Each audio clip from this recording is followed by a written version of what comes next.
And welcome back to another Kenshi episode in this Let's Play series of the 1.0 release of Kenshi. We're saying goodbye to our little nomad friends that we were only with for about a minute. But that's okay, they were great conversationalists, and they sold us our lovely puppy pal, Diana, who is just a pup. However, when she gets all grown up, she's going to become a force to be reckoned with if she survives that long. So I'm leaving our friends behind because I want to start aiming towards the city of Stoat, which was a different direction than our trade caravan was going. So I'm going to speed things up a bit. Let's try to avoid this fight if we can. This is a... Now, these city heroes got sassy earlier and tried to fight me for no reason. So, you are heroes. Good job. You're city heroes, in fact. Man down. We're going to be moving along here towards the city of Stoat, which is off to the right a bit. Again, keeping an eye out for, number one, bandits that will hurt us, like starving vagrants or maybe aggressive slavers. And number two, we're looking for little, they're almost like, do we have any examples? It's a little dark right now, so you can't really see too well. I don't see any, but it's how the skimmers sleep. They bury themselves in the sand, so they're like little skimmer mines. They're just sitting there waiting for you to walk by. A little like part tremors, you know, part dune. Although I don't think you can walk without rhythm and save yourself in that one, and there's no spice that must flow. So, we've made it to Stoat. This is just another stop on our long journey to get out of the damn desert, which I think is somewhere around this vicinity. That's a huge stretch that we have to cross here. This big scar. It's going to be an unpleasant journey. I'm a little worried because Diana is slower than we are. Why are we running so slowly? Oh, we're encumbered. Are we encumbered, really? By what, a backpack? How much does this weigh? 5 kilograms. We are encumbered by a bunch of stuff. Tell you what, I don't want to be encumbered because I want to be able to run away if we need to run away. Well, first of all, let's see what's in Stoat here. So we've got a bunch of... Ooh, this is a player fight, or an NPC fight. It's a caravan guard is fighting... A caravan guard? I'm so confused. Or were they fighting... What are you fighting? Are you fighting each... Oh, a sand ninja! Oh, let's go this way. Sand ninjas have wonderful gear on them sometimes. Sand ninjas are incredibly tough in one-on-one fights, but they can get swarmed by other NPCs. And I will tell you what, if I can grab myself some sand ninja gear, I would be a happy camper. Because they tend to have ninja blades on them, which they're using, and I also like their gear. I like how they look. So I want to snag their clothing. So there's a sand ninja fighting here. Okay. Yeah, there's a ninja fighting here, and another one here. It looks like one back up this way. This is a big pack of sand ninjas. Oh, there's our outlaw farmers back this way. Okay, who's winning here? You are a crossbowman. Oh, you are part of the sand ninjas. You have a 4,000 cat bounty. The sand ninjas might win this fight, guys. Oh, here comes the reinforcements. It looks like this is part of the slaver caravan that wound up getting their butts kicked just now. Oh, don't take this. Don't. I want him.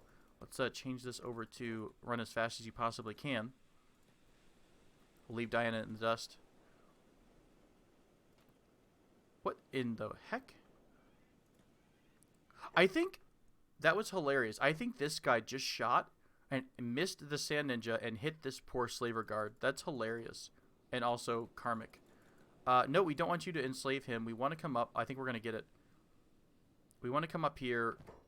Now, are they going to get pissed that we're looting him? I don't think they are. Oh, they looted him already. They took his gear. I'm going to take his freaking rags then. So, you know, there. We got to run. Let's get over here, guys. Let's see if we can...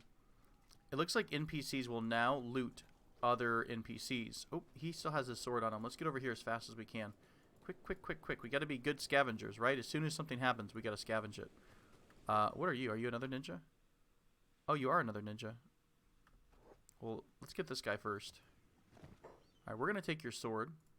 Don't mind if we do. Thank you very much. Here, you can have our crappy spiked club. Well, that's exciting. What do you have? You also have another sword. I'm going to carry that too because it's worth money. One of these guys, though, had a bounty. And I'll show you guys how we can handle bounties in a minute here.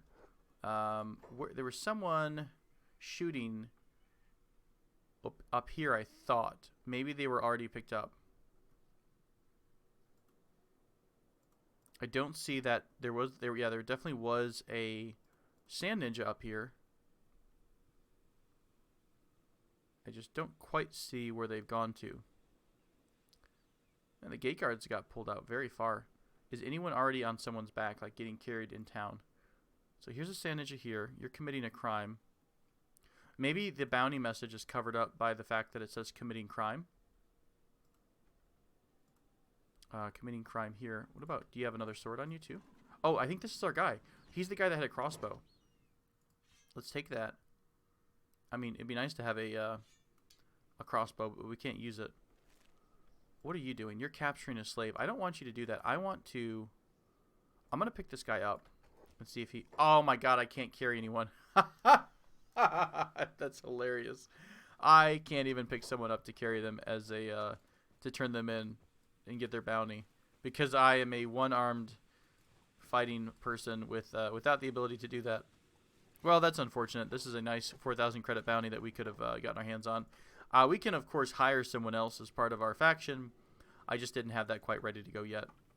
Hey, but that's fine. We wound up getting a couple swords out of this, which are decent and decent for sale selling. You can see that about 500 cats worth on most of these. We'll keep the best sword for ourselves. Not that we could, make it appreciate its use, but we're greedy, right? We feel like we've earned this after losing an arm to this desert. It's only fair that the desert gives us some more toys back. There was a weapons dealer somewhere. Here it is. So I'm going to go back in here. Sorry about the distraction there. I saw sand ninjas and got very distracted. But again, remember, you're a scavenger. If you're out this way and you've got one arm, you're going to get whatever you can to make your living. So I'm going to sell him these 2 blades. I'm still encumbered. So I think I'm going to sell a couple of these first aid kits. Because in the long run, I don't think we're going to need that as much. I might even sell the sleeping bag because if we're knocked to the point where we have to use a sleeping bag in the desert, I think we're kind of screwed as it is. Our hunger's back getting up again. So I think we're going to continue to eat through these ration packs. That should put us below our encumbrance area. Okay, so now we're running, again, much faster. So we're running at a run speed of 17. Of course, poor Diana is only running at 8 because her skill's not up there yet. So I'll change this setting back to the way it was, which was kind of Shadow, the slowest person. So this town had a shirt vendor, a bar with a inn, a slave market. I don't want to buy any slaves. I don't think I want to do that. And a couple of traders and a crossbow merchant. Okay. We're fully healed. Diana's doing okay. I think we're going to look at making this long trek across the next section of desert.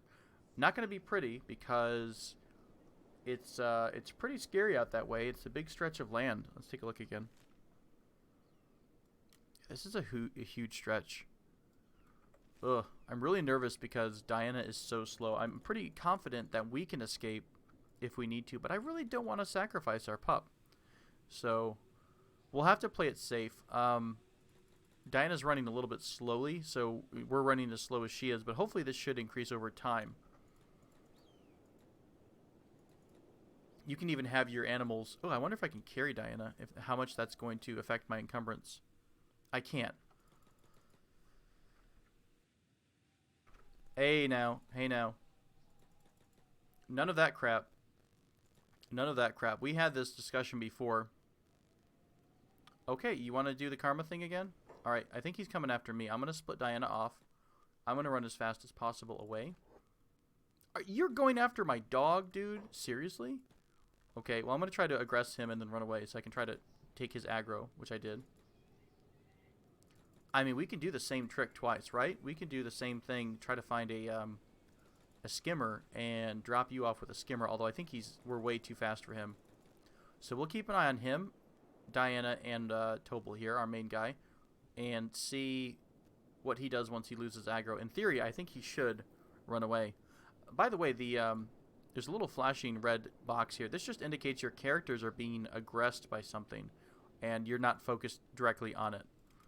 So normally it happens when you're off screen, or when you're not, very zoomed in on that situation. This guy will chase you forever. What a crazy slaver. I mean, can we fight you ourselves? You're at a -16 to your attack because we're in a sandstorm, so that means we would be... I guess we aren't in a negative as bad because we have some protection because of our Tagelmust. Tagelmust? We could try to fight, but I think his strength, his dex, they're too high for us to really do any damage. So we will continue to run away. I think we need to hook a right. I mean, he's just gonna chase us. That's fine. He'll be someone we can kite eventually somewhere. Wouldn't it be karmic if he got knocked unconscious and then we stripped him, and then another slaver band came along and took him as their slave? Ah, the world turns round and round. I really want to get Tobel back together with Diana. I hate having them so separated, but this guy is just not giving up the chase. Okay, here's a skimmer over here. Let's bring this guy over to the skimmer. We're going to play that same game we did before, which is, hey, look at the tasty morsel, you should go eat it. Okay, so he's trying to intercept us. I'm just going to be right-clicking around until I get him on the right target. And there we go. They're going to be fighting each other. What do you have on you? Is it even worth coming back to look at you? Not really. You've got armor, and you've got that spiked mace or spiked club.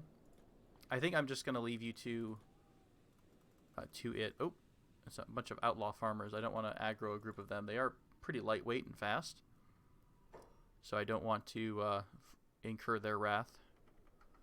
It's so funny that at the start of the game, even like a small band of misfits is stronger than your group. So they can't... Oh, come on. They can, in fact... Shit. Do a little bit of damage to you. What are you, healing? Well, that's annoying. Maybe you'll just leave us alone. I'm mildly annoyed that this guy is aggroing us so far. What happened over here? Did we just miss a big fight? Like, I literally just saw this group of... Oh, the outlaw swordsman ran into the outlaw farmers. Was that what happened here, or was it a bone dog attack? Rebel farmers... Rebel... So it's all the same group, and maybe they just... Oh, they had a bone dog attack, so they're a bit wiped out. Okay. Fair enough. Our guy ran away, so he's finally left us alone. So we are somewhat safe. Let's go ahead and go back to this shadow speed. And continue on towards the great exit of the great desert to get the great heck out of here. Across the big scar coming up. Again, keeping an eye out for any of those skimmers that are below the surface. And if you're not familiar with the game, so yeah, if you've never played Kenshi, this is just one of the many starts that you can do. There are, I think, like 8 or 9 different starts, and you can start as a trader. You can start like this, where you're basically like missing an arm and it's horrible. You can start pretty generically as just a guy with 1,000 cats and nothing else, or guy or gal with 1,000 cats. So there's a lot of different ways to start the game. There's a lot of different things to do in the game as well, and I did make a couple of videos in my tutorial series for Kenshi talking about how to, what kind of a start you can do, how to basically get your start, what you can do at the start of the game. Like, do you go scavenge things? Do you try to get your skills up by mining a bunch of things? There's tons and tons and tons of different options, and I do hope to have a kind of like a mid career per se, like a mid-game suggestions of what you could be doing here. Not at this point in the game, but maybe once you built up a couple of squad members and you've got enough to maybe defend yourself against a couple of attacks, but still you're overall kind of weak. So there's tons of different things to do.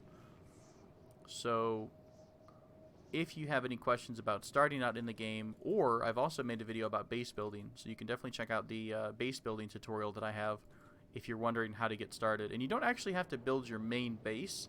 You can, in fact, start out by dropping a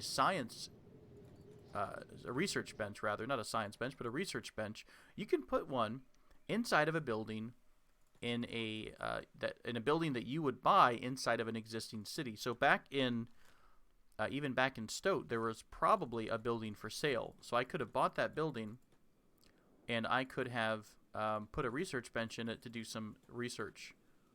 This is a huge fight up here ahead. I know we're being chased by a skimmer as well. Skimmer. Silly skimmers. I'm going to send Diana up ahead. I'm going to tell Tobel to run full speed. I'm going to try to get his attention and then run off to the side. Okay, I think he's on Diana. Oh, he's on me. Turning away. I missed the attack, and I'll bring him into this group of... it looks like Holy Paladins. This is the Holy Nation characters here. Whoa, what are you guys doing? Why aren't you helping? We might have to have him attack us right in the middle of this group for him, the rest of the group, to wake up. Okay, there they go. The Holy Nation is a faction that owns this territory roughly in this vicinity. They've got a couple of cities. They are religious. I wouldn't say fanatics, but yeah, they're pretty fanatical about it. I think their patron, their god, their what have you, is Okran or Okran. So they will tell you all about it. They will tell you that they are huge fans. I thought that was a limb flying off into the distance. They will tell you all about how much they love Okran. Where are we in relation to the exit? We're pretty close. We would have to keep running in this direction over that hill to find the exit of the desert. So I think...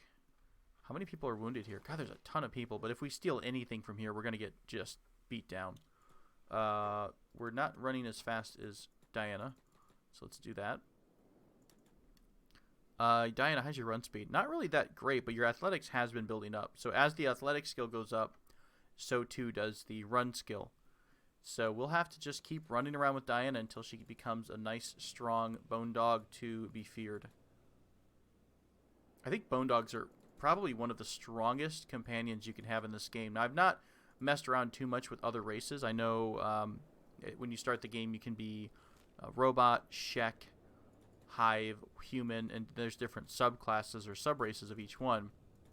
But bone dogs are pretty powerful in terms of their overall, like what they can take in terms of damage and how much damage they can dish out. It would be kind of neat to have a playthrough. Oh, it would be cool to have a playthrough where you're like a pack master, where you just have a bunch of random animals with you.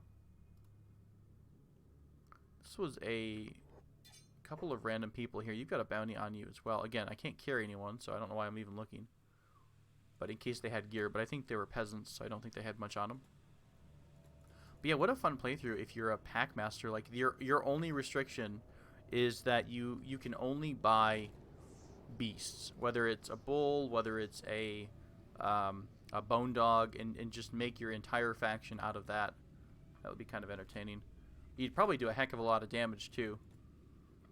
I've got a group approaching here. You are a bunch of mercenaries. I don't think you can you have any reason to aggress against us. Alright, so I can see the change in the biome ahead. I think we're closer to our goal of getting out of here. We just discovered Okran's shield, which is, I think, this little outpost right here. And you are fighting a bunch of manhunters. Well, we don't like you guys too much, but I don't think you're going to bother us because we're a little far away on the road. Alright, guys, I think this is getting towards the point where I'd like to put a cut in this episode. We have escaped the Great Desert. We are still unbroken. We are unbroken +1. And we now have our companion Diana in our ranks. So we've made it out with just one loss of an arm. But we did gain some neat-looking robes. Look at that. We look kind of ninja-ish. We're a little lightweight on one side, but that's fine. And we did come out of here with a very high-quality ninja blade. So I think we're a step up in the right direction. Next couple of videos will probably continue to be exploration and just trying to find ways to make decent money. And then probably I'm going to look at building up our squad pretty quickly. I want to probably get around 9 or 10 soldiers. And then we start our training regimen. And I'll have a nice montage maybe with some motivational music in there. But we've made it to Okran's shield, so we're out of the desert. And I think from here we'll move into the Holy Nation territory and into the next couple of videos. thank you so much for joining me. If you have any questions or comments, please leave them below. And otherwise, thank you again, and hopefully continue to see you on the next couple of Let's Play videos.